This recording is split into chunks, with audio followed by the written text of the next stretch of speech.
नमस्कार, मी सुप्रिया नवीन एका ब्लॉगमध्ये आपलं मनापासून स्वागत करते। तुम्हाला आजचा दिवस सुखाचा, आनंदी आणि आरोग्यदायी जाओ। तुम्ही जी काही स्वप्न पाहिली असतील ती सगळी स्वप्न तुमची पूर्ण हो। त्याचबरोबर शुभ सकाळ सर्वांना। सकाळची वेळ आहे तर ताईंनो, हे जे टायमिंग आहे ना, सकाळी 6 सव्वा 6चं हे टायमिंग आहे।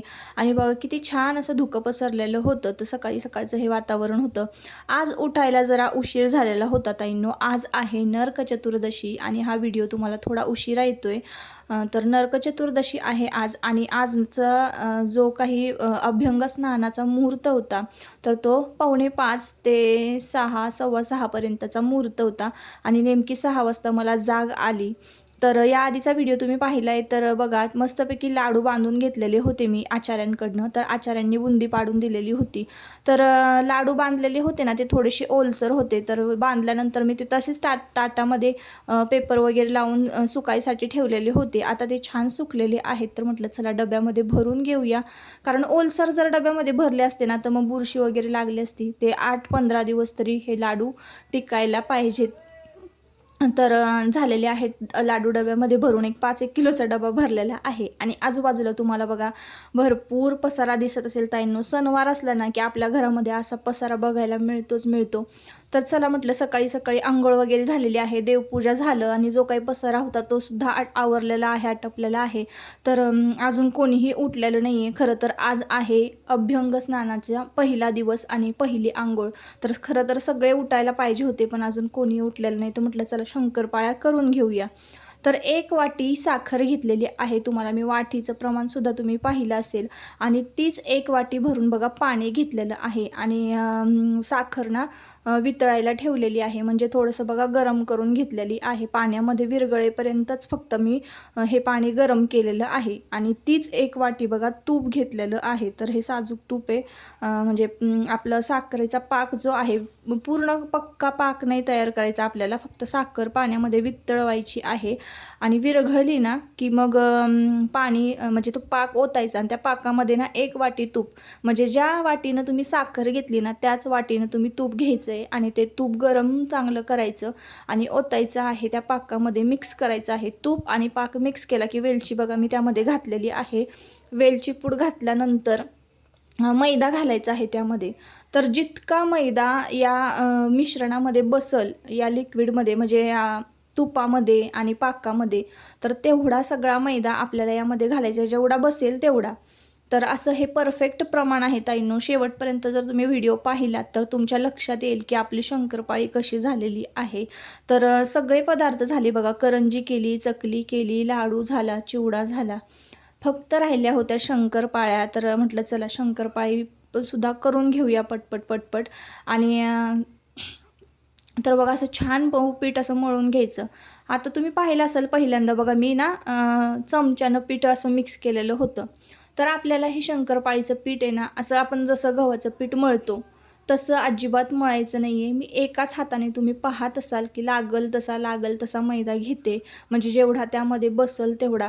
पण मी जी वाटी घेतलेली होती म्हणजे प्रमाण साखरेचं, तर ती वाटी खूप मोठी होती ना, त्यामुळं त्यामध्ये ना 1 किलोचा मैदा पूर्णपणे बसलेला होता। तुम्हाला जर अगदी कमी करायचे असतील, पावशेरची किंवा तर अर्धा किलोची, तर तुम्ही वाटी ना जरा लहान साईजमध्ये घ्या। तुम्ही पाहत असाल मी वाटी खूप मोठी घेतलेली होती। तर बघा असं पीठ फक्त ना एकजीव करून घ्यायचं आहे। तुम्ही पाहत असाल मी एकाच हातानं ना पीठ असं छान मिक्स करून घेतलेलं आहे। मळलेलं अजिबात नाही आहे ताईंनो, जोर लावून हे पीठ अजिबात मळायचं नाही। नुसतं आपण हलवून मिक्स करून घ्यायचं आहे। इतकं मऊसूत असतं ना ते पीठ, तर छान एकत्र होतं, एकजीव होतं। तर बघा थोडा लागेल तसा मैदा घेतलेला आहे आणि हळूहळू सगळं हे पीठ आहे ना मिक्स करून घेतलं आहे। फक्त मळलेलं अजिबात नाही आहे मी दाबून चोळून, फक्त नुसतं एका हाताने ना मिक्स करून घ्यायचं आहे, चोळून घ्यायचं आहे। तर असं बघा छान असं गरम याच्यात मळलेलं आहे, पाकामध्ये आणि तुपामध्ये, त्यामुळं ना हे पीठ एकदम छान असं एकजीव होतं आणि मऊसूत होतं। आता हे पीठ आपल्याला भिजायला अजिबात ठेवायचं नाही की बाबा आता आपण 10 मिनटं भिजायला ठेवून मग शंकरपाळ्या करू, असं नाही। तर बघा आपल्याला लगेच शंकरपाळी लाटायला घ्यायची। आता मी इथं विचार असा केला की म्हटलं छोट्या छोट्या शंकरपाळीचं म्हणजे गोळे पोळपटावर लाटत बसण्यापेक्षा कट्टा छान धुवून पुसून घेतलेला आहे, चकाचक आहे. तर मस्तपैकी आपण त्यावरच पोळी एक लाटून घेऊया. तर बघा तुम्ही पाहत असाल आजूबाजूला चिऱ्या म्हणजे भेगा वगैरे अजिबात ह्या पिठाला पडत नाही आहे. एकसारखी अशी मऊसूत आपली पोळी लाटून झालेली आणि एकदम म्हणजे असं हलक्या हातानं लाटायची आहे. तुम्ही जितके हलक्या हातानं ती पोळी लाटाल ना शंकरपाळीची, तर तितके शंकरपाळ्यांना लेयर्स पडणार आहेत, तितक्या छान टमटमीत फुगणारे, क्रिस्पी होणार आहेत.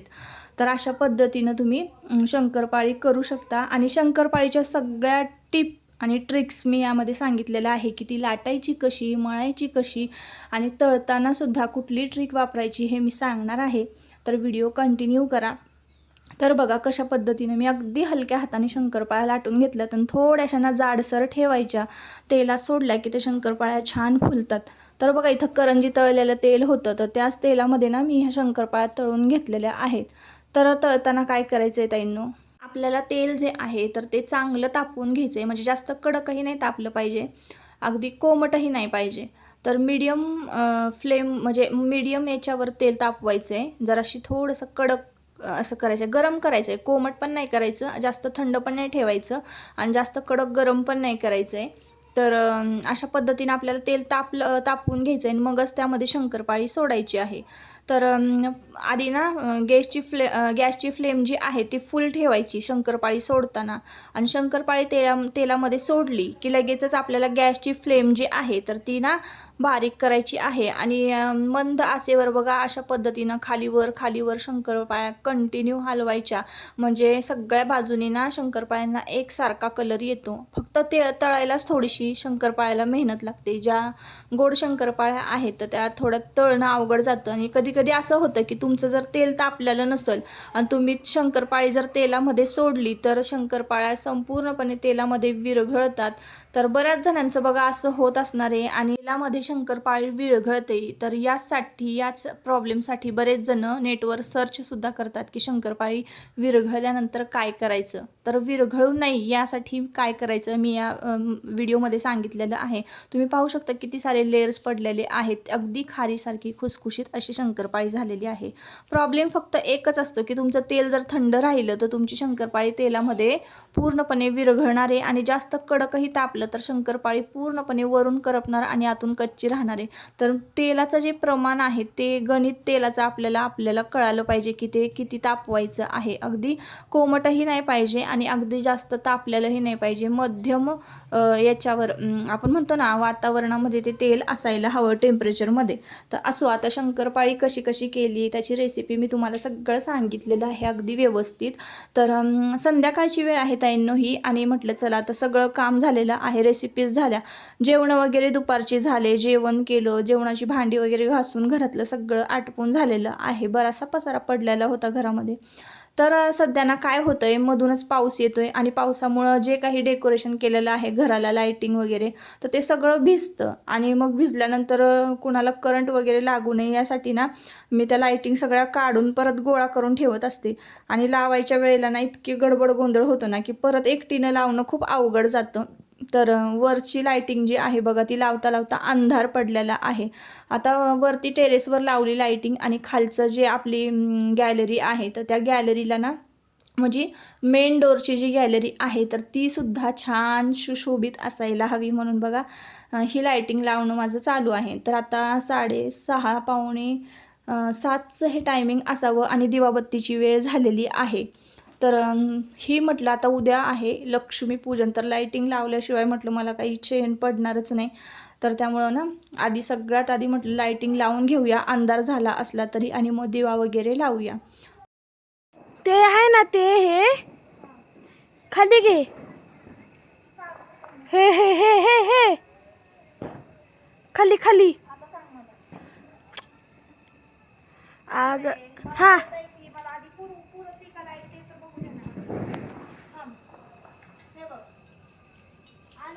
तिकडचं आहे ना, तिकडचं हे ते खाली मधलं नाही, हे हे हे पाहिलं दुसरं हा बस बस बस आणि दिवा लाव.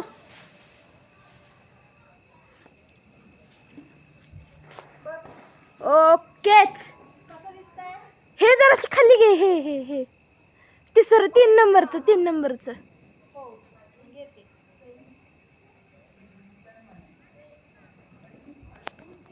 इथं मुंग्या चढतात पायावर. मी आता पडदिशी आंघोळ करून बेडे बॉम्ब आणि फटाका फोडणार आता.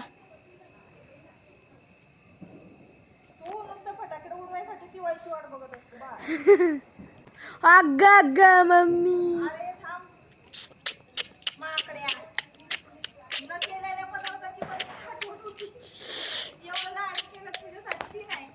शंकरपाळी नाही केली ती.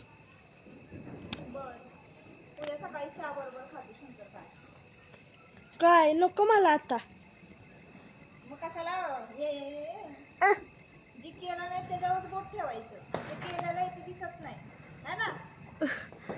फटाक पण नाही आणलं.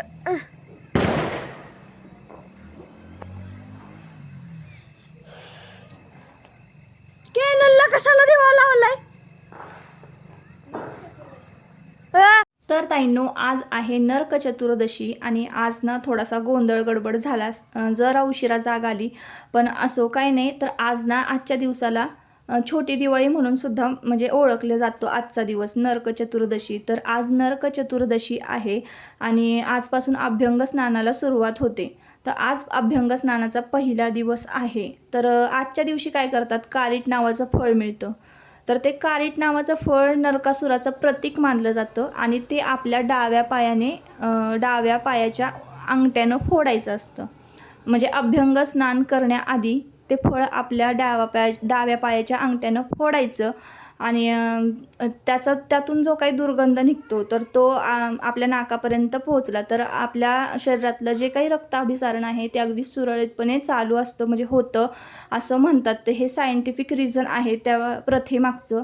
आणि आपलं धार्मिक कारण जे आहे की त्या फळाला ना नरकासुराचं प्रतीक मानलं जातं. तर आजच्या दिवशी ना अभ्यंग स्नान करण्याआधी सगळ्या वाईट गोष्टींचा, नकारात्मकतेचा ना आपण विसर्जन करायचं असतं आणि चांगल्या दिवसाची, चांगल्या सणापासून म्हणजे ह्या गोड सणापासून आपल्या आयुष्याची सुरुवात करायची असते. मस्त असा नवीन कोरा करकरीत दिवस उगवलेला असतो.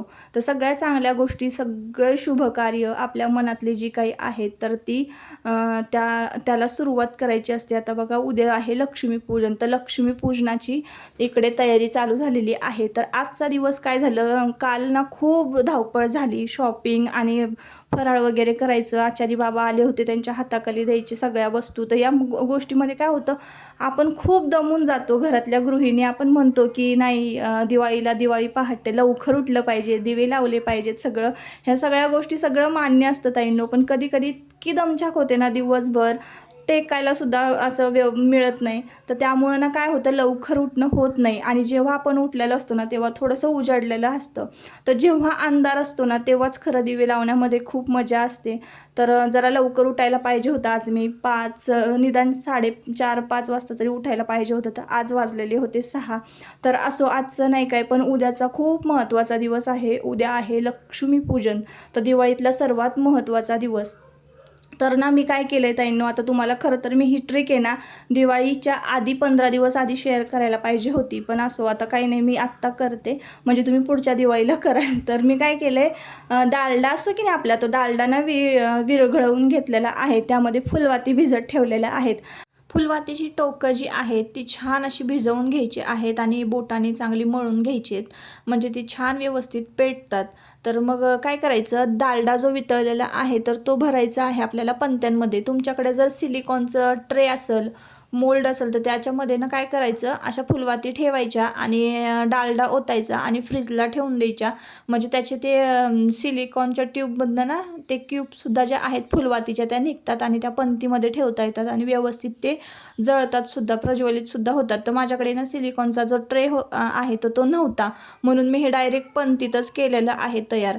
तर डालड्यामध्ये ना वाती भिजवायच्या, छान मळायचे, त्याचे टोकं जे आहेत ते व्यवस्थित करायचे आणि त्यामध्ये डालडा ओतून ठेवायचा. आता आमच्याकडे थंडी इतकी आहे की या ज्या पंत्या आहेत डालडा भरलेल्या त्या बाहेर जरी ठेवल्या ना तरी व्यवस्थित सेट होतील. आणि आधीची जी थाळी भरलेली होती म्हणजे ताट, तर तुम्ही बघत असाल ती छान अशी सेट झालेली होती. तर अशी ही ट्रिक आहे, नक्की वापरून पहा. आता आजूबाजूला थोडाफार पसारा पडलेला आहे तो आवरते. आत्ता वाजलेले आहेत ताईंनो रात्रीचे 11. तर आता उद्याचा जो दिवस आहे लक्ष्मीपूजनाचा, तर त्यासाठीच ही सगळी तयारी चाललेली आहे. आणि बऱ्यापैकी सगळे पदार्थ आजच्या दिवशी बनवून झालेले आहे, म्हणजे नरक चतुर्दशीच्या आधी. उद्या आता फराळाचा नैवेद्य दाखवायचा असतो, लक्ष्मीपूजन करायचं असतं, तर त्याआधी सगळी फराळाची जी काही पदार्थ आहेत ती आपली बनवून व्हायला पाहिजेत. मग करंज्या, लाडू, चिवडा, शंकरपाळ्या, चकली, तर हे सगळं झालेलं आहे. आता व्हिडिओचा इथंच मी करते शेवट. आता आपण परत पुन्हा भेटूया नवीन एका व्हिडिओमध्ये. तोपर्यंत स्वतःची काळजी घ्या, मस्त राहा. व्हिडिओमधल्या छोट्या मोठ्या टिप्स आणि रेसिपी जर आवडली असेल तर नक्की आपल्या चॅनलला सबस्क्राईब करा आणि व्हिडिओला एक लाईक करा. परत आता आपण पुन्हा भेटूया नवीन एका व्लॉगमध्ये. तोपर्यंत स्वतःची काळजी घ्या आणि मस्त राहा. Bye bye.